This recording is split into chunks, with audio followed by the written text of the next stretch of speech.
Greetings from South Korea. I am Arirang News AI anchor. Here is the news-making headlines today. U.S. President Donald Trump is set to arrive in Beijing on Wednesday, kicking off a high-stakes state visit amid trade tensions and the war in Iran.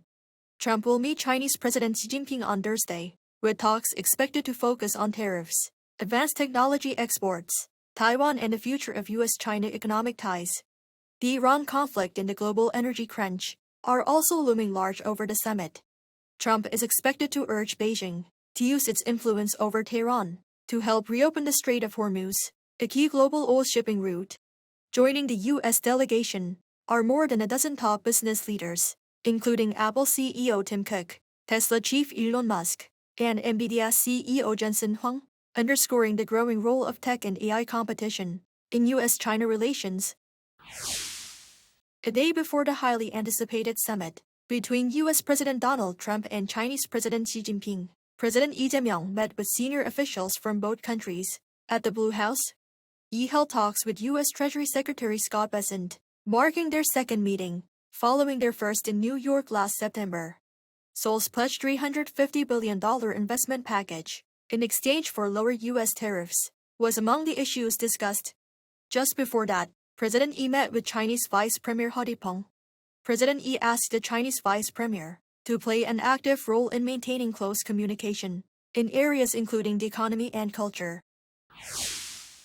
Iranian state media says Tehran has asked China to help represent its position ahead of U.S. President Donald Trump's upcoming visit to Beijing, as tensions across the Middle East continue to rise.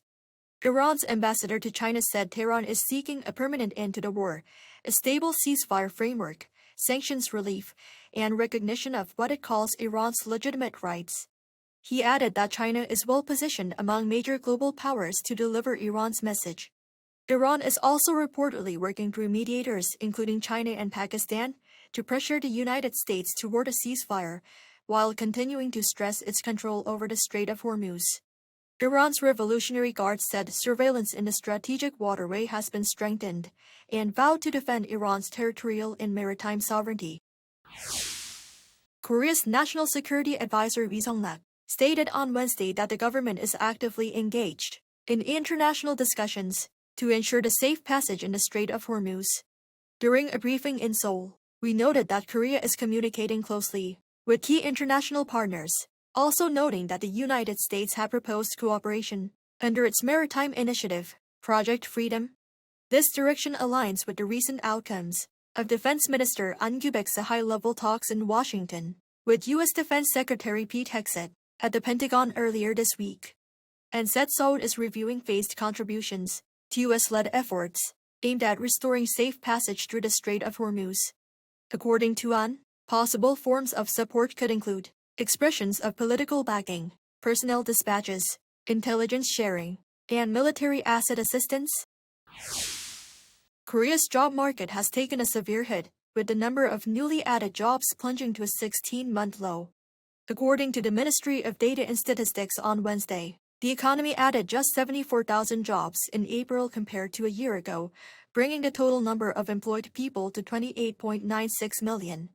This is the smallest year-on-year increase since December 2024, falling sharply from figures in the 200,000 range seen in February and March.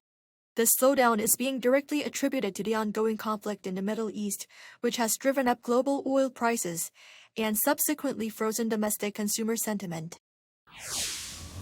That is all from me today. Thank you for watching.